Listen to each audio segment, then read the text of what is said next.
Please note, The Phantom Lover was published in 1921 and may contain period-typical racism, sexism, or other disquieting content.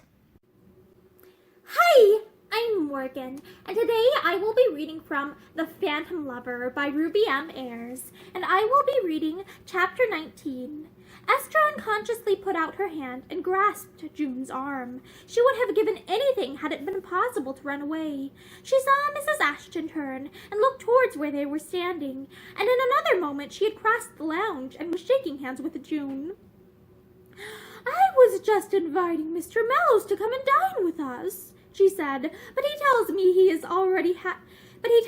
already has an engagement." Her eyes smiled at June. "I suppose you are the engagement," she submitted. June laughed. A string band was playing a ragtime tune when they entered the restaurant. To Esther's unaccustomed eyes, the room with its flowers and many lights was the most wonderful place she had ever seen. She kept close to Mickey as he threaded his way through the small tables till he found their own, rather at the end of the room and away from the noisy band. He put Esther into a comfortable chair and himself took her cloak. "You don't mind being left while I go back for June?" he asked hurriedly. "She seems to have got lost." Esther looked after him as he went quickly back down the length of the room. She liked him in evening dress. If only it had been Raymond instead. She stifled a little sigh. She meant to enjoy herself this evening. She was not going to allow one single despondent thought. June and Mickey rejoined her almost at once. "I thought someone had eloped with you," June said laughingly. "Where did you get to? Mickey, how hot this room is. I'm just stifling." She threw off her wrap and snatched up a paper fan from the table. Mickey sat down between the two girls. "Miss Shepstone didn't want to see Mrs. Ashton, I rather fancy," he said coolly. He looked at Esther with a slight smile in his eyes. "I believe she was afraid Mrs. Ashton would demand a reason for having her kind offer so cavalierly refused," he went on banteringly. Esther laughed. "Yes, I believe I was," she admitted. "I'm an awful coward over explaining things to people." "So am I," said Mickey dryly. He was wondering how he was ever going to explain the most difficult occurrence of his whole life, and if, when he had done so, it would ever be believed. He looked at Esther a great deal during dinner. He had never seen her so animated. Her eyes were sparkling, and her cheeks were flushed. She talked a great deal, and was particularly friendly to him. He was quite sorry when it was time to go on to the theater. As they left the restaurant, he noticed that she kept close to him again, and that she looked anxiously round for Mrs. Ashton. "It's all right," he said. "She's upstairs in the gallery." She smiled. She thought he was very quick to understand her. Raymond had never seemed to understand things without an explanation. She wished he had been rather more like Mickey in some ways. She looked up at Mickey guiltily.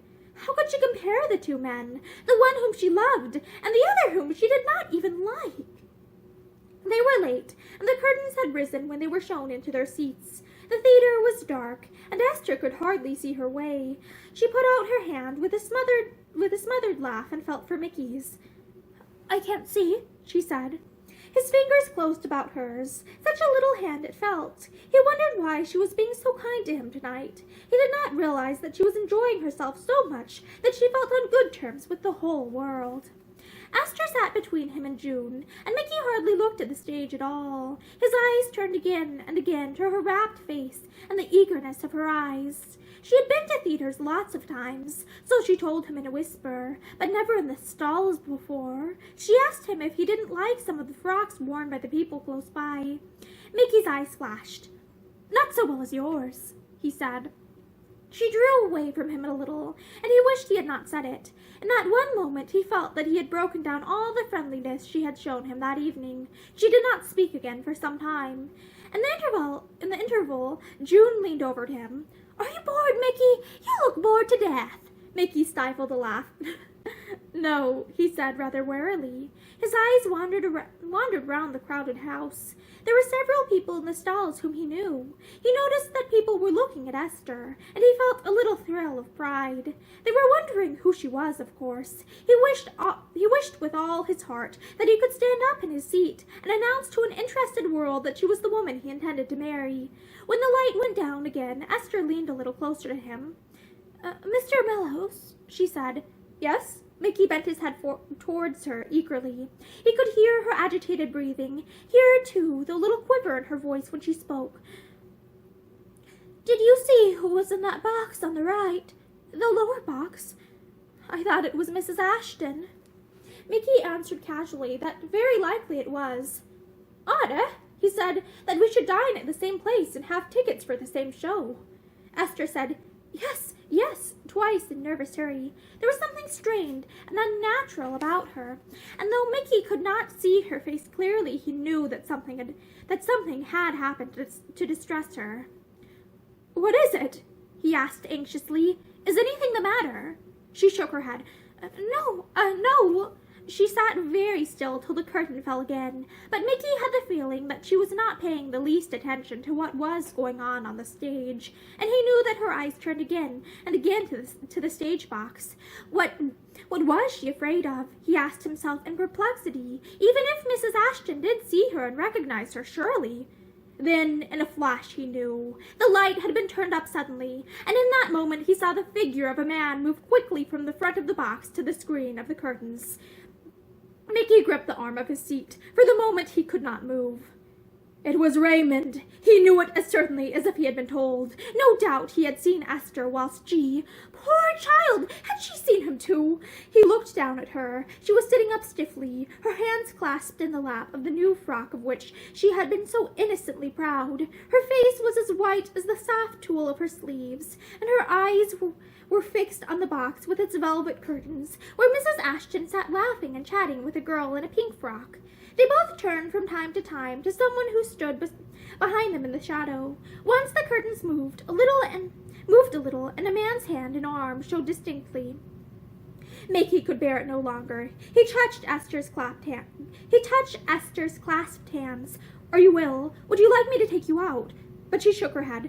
No, please leave me alone. June had discovered a friend in a seat a row or two ahead, with whom she was trying to carry on a conversation. She had no eyes for Mickey or Esther. Mickey gave a sigh of relief when the lights were lowered again. He could feel all that Esther was suffering. He could put himself in her place so thoroughly.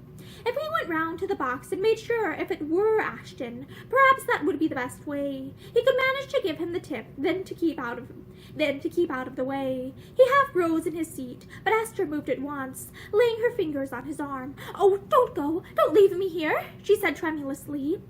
It was not the man himself she wanted, but his presence somehow gave her a feeling of confidence. If, indeed, it was Raymond up there in the box. She tried to argue herself out of the fancy. He would have let her know if he had come to London. Surely she would have been the first to whom he would have come. She was mad to ever think the man up there in the background could be Raymond, but the conviction was there in her mind. It is he. I know it's he. Something in her heart was saying over and over again, obstinately.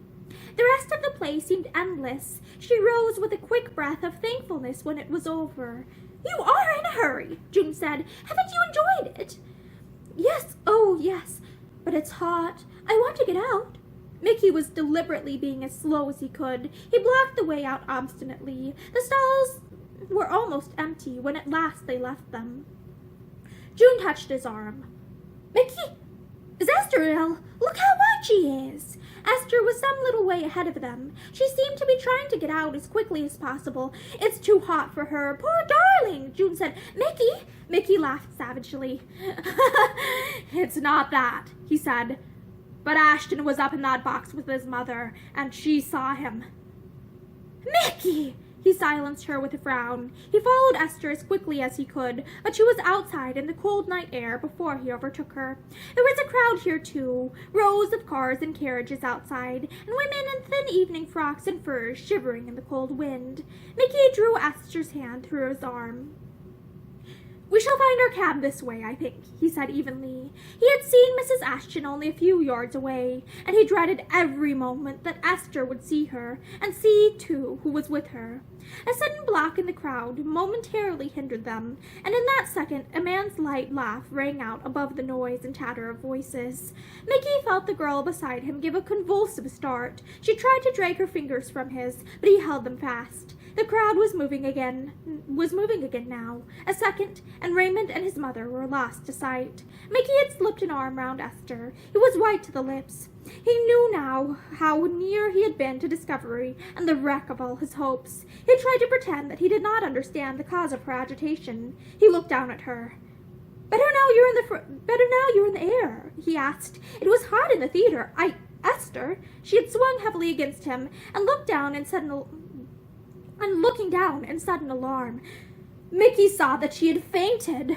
And that is the end of chapter 19 of The Phantom Lover by Ruby Ayres. Thank you for listening to this chapter with me, and I hope you join me for many more.